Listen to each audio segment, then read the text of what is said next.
Church for inviting us to continue this long-standing baccalaureate tradition. We're setting aside this time to worship together with our seniors and our families as we lift up our eyes towards the Lord. Howdy. How y'all doing? Good to see everybody this morning. Welcome to Beverly United Methodist Church. May the Lord bless everyone there.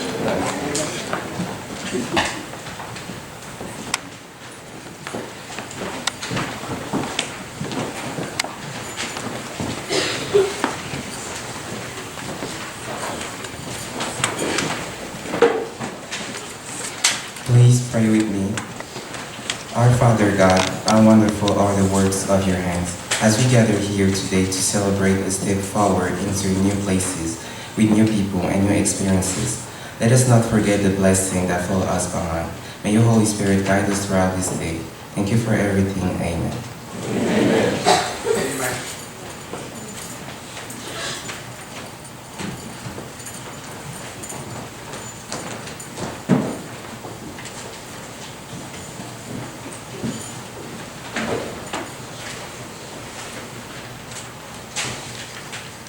Let us read the scriptures. Proverbs 2:1-5. My son, if you accept my words and treasure my instruction, making your ear attentive to wisdom and turning your heart to understanding, if indeed you call out for insight and raise your voice for understanding, if you seek it like silver and search it for like hidden treasure, then you will understand the fear of the Lord and learn to know God. Isaiah 26:4. Trust ye in the Lord forever, for in the Lord Jehovah is everlasting strength. Amen. 1, 2, 3.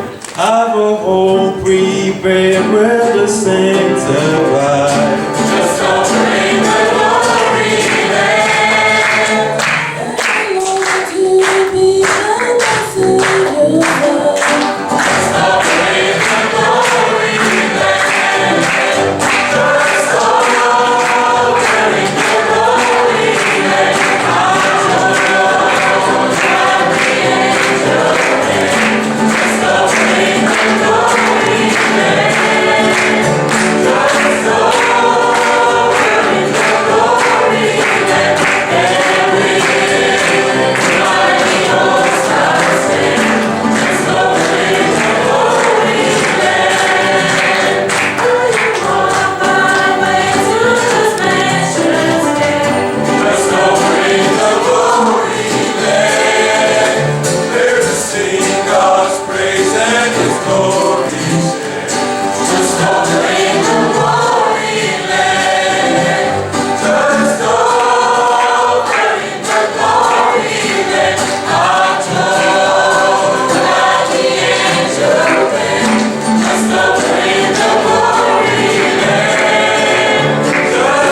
Since I saw so many people visiting back again, I'm going to call an audible, Miss Walter, and I'm going to ask anybody who was ever in the choir or the Cardinal Singers or the dorm, will you please come and join us right now? And we're going to do Ida Holy. All right, guys, this is our tradition. Let's do it again.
Let us pray. For this reason I kneel before the Father, from whom every family in heaven and on earth derives its name. I pray that out of his glorious riches he may strengthen you with power to his Spirit in your inner being, so that Christ may dwell in your heart through faith. I pray that you, being rooted and established in love, may have power, together with all the Lord's holy people, to grasp how wide, long, high, and deep is the love of Christ, and to know this love that surpasses knowledge, that you may be filled to the measure of all the fullness of God. Amen. Ephesians 2:10. For we are his workmanship, created in Christ Jesus unto good works, which God hath before ordained that we should walk in them. The class of 2022 is pleased to have Mr. Lundy share our baccalaureate message this morning. Mr. Lundy joined Redbird's faculty this past fall as our teacher of high school sciences. He quickly became special to all of us. You will soon see why. Mr. John Lundy.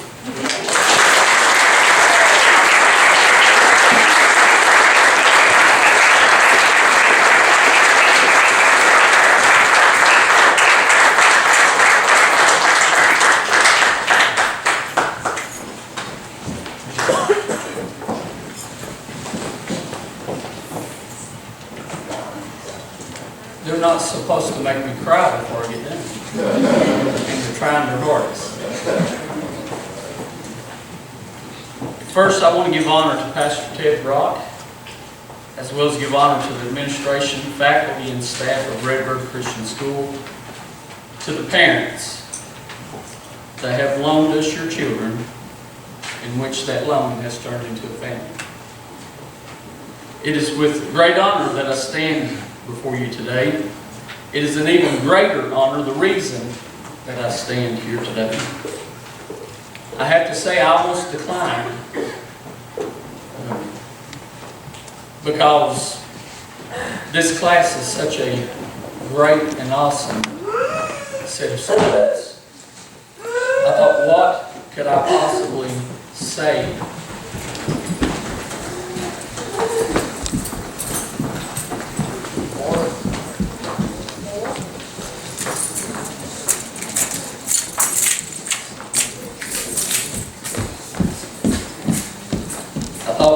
possibly say outside of academics to encourage them? I know one thing, because of the class of 2022, my life is better. I want to say to our parents, grandparents, guardians, caretakers, dorm parents, today, not just I, but countless others share with you the same sentiment of excitement, joy, and happiness toward our graduates, and yes, some sadness. We have now entered into a time in which we must lean and trust more on Christ than ever before. We must trust that Christ will keep a hedge of protection around our sons and daughters, and trust that He will be the guiding light for their every step. Now to the class of 2022. What can I say to you? Except congratulations. And I also want to say to you, thank you for making me feel so welcome to Redbird. Please know that I will never forget your class and what you mean to me. You all have made my coming aboard to the Redbird family such a wonderful, easy transition. First, I would like to talk to you about your uniqueness. I thank God above for giving me the opportunity to have been a very short part of your lives. You've been a blessing not just to me, but the countless others that you have encountered right at Redbird. What each of you must realize is that there is no other person in this world like you. Your uniqueness. Each one of you, in your own special way, are remarkable, special, one of a kind. I think that the Scripture in the book of Psalms says it very well in chapter 139, verse 14. I will praise Thee, for I am fearfully and wonderfully made. Marvelous are Thy works, and that my soul knoweth right. I want to say to each of you today, you are fearfully and wonderfully made. And marvelous is the Lord's work in you. And I want to say to you today, you have worth. Worth is defined as good enough and worthy of love and belonging from others. A feeling you are a good person who deserves to be treated with respect. Always remember that you are of value and that you are valuable enough that God knows the most intimate detail of your life. That is why I would say to you, no matter the circumstance or situation of life that you may find yourself, always know that you have value. Of how much value are you might ask? I think Matthew chapter 10 and verse 29 through 31 explains your value. Are not 2 sparrows sold for a farthing, and one of them shall not fall on the ground without your Father? But the very hairs of your head are all numbered. Fear you not, therefore, you are of more value than many sparrows. To think that it is the same God who spoke this world into existence, the same one who builds up kingdoms and brings them down, places rulers in power and removes them. He took time to make each of you. As I talked briefly in chapel some time back about how you are made so wonderfully, that God gave each of you a unique characteristic. Each of you, if you would just lift up your hand for just a moment and look at the palm side of your hand. Each of you have a different set of fingerprints. No one before you, neither anyone after you, will share that same pattern. Do you realize that with every single thing that is going on in this world at this moment, God knows when one sparrow, however worthless in man's eyes, falls to the ground? Not only does He know when a single sparrow falls, He knows the number of hairs on your head. Isn't it amazing that God will take such care of you? A love that you may never be able to fathom. Jeremiah 29 and 11 through 13 gives us insight of exactly how much God would care for you. The Scripture says, "For I know the thoughts that I think toward you, saith the Lord, thoughts of peace and not of evil, to give you an expected end. Then shall you call upon me, and you shall go and pray unto me, and I will hearken unto you. And you shall seek me and find me, when you shall search for me with all of your heart." It is His plan to prosper you and to not harm you. Plans to give you hope and a future. There is no one that can stop the plans that God has for you except for you. That is why it is of most importance that you keep Christ involved in every aspect of your life and every decision that you make. This will bring light to your purpose. Your purpose today, Psalm 37 and 23 through 24. The steps of a good man or woman are ordered by the Lord, and He delighteth in His way. Though he fall, he shall not be utterly cast down, for the Lord upholdeth him with His right hand. I know that each of you are more than capable of becoming whatever your heart's desire. You have strength and courage that cannot be measured to any other. You were created to do what you can do. Not everyone was created for the same purpose, but everyone has a purpose. In you young men, I see the strength of David taking a stone to a sword fight, knowing that God will be there to help fight your battle, making you victorious. In you young women, I see the courage of Hadassah or Esther. In you stepping out on faith, knowing that God will meet you there to assist and care for the others that you love. Through your purpose, these amazing acts are accomplished and take place. Matthew 19 and 26 says, "But Jesus beheld them and said unto them, With men this is impossible, but with God all things are possible." What looks impossible with man is always possible with God. That purpose in your life will come to fruition with God. In closing, I want to encourage you to examine yourself. Take a self-inventory of Christ.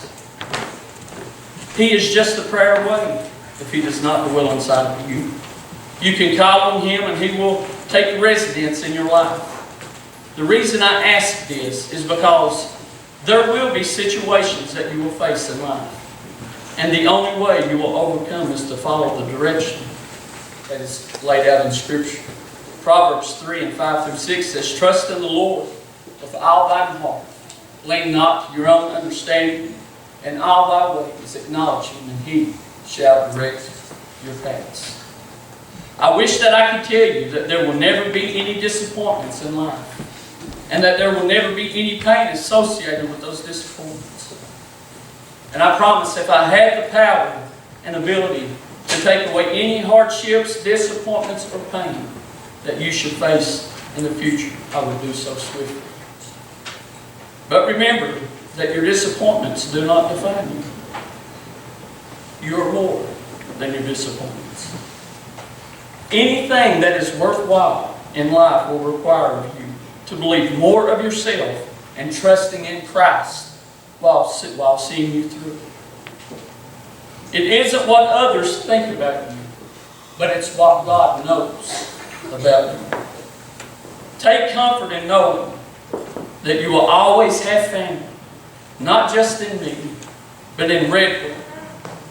Should you find yourself in a not-so-sure situation, remember we are just a call, text, email, or message away. A couple of things I want to leave with you. First, trust Christ more. Pray without ceasing. Do not compare yourself to others. 2 Corinthians 10:12 tells us that that is not a wise thing. You are you, and there is not another like you, so be you. Do not hide your talents and your gifts. Use them to bless others and give honor to God. And the last thing I would like to leave with you is trust Christ more. Remember, Mr. Lundy loves you. But God loves you. I would like to say this prayer over you. The Lord bless you and keep you. The Lord make His face to shine upon you and be gracious unto you. The Lord lift up His countenance upon you and give you peace. God bless.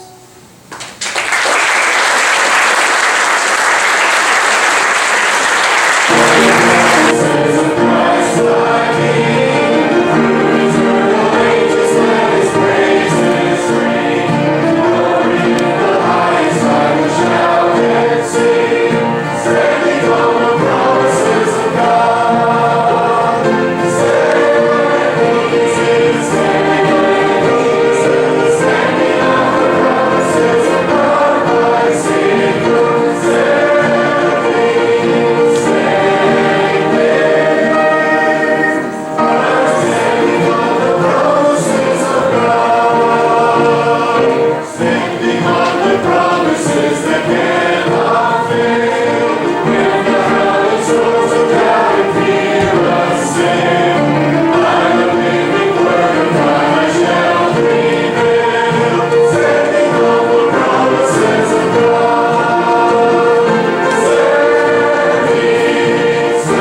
Please let us stand for the benediction.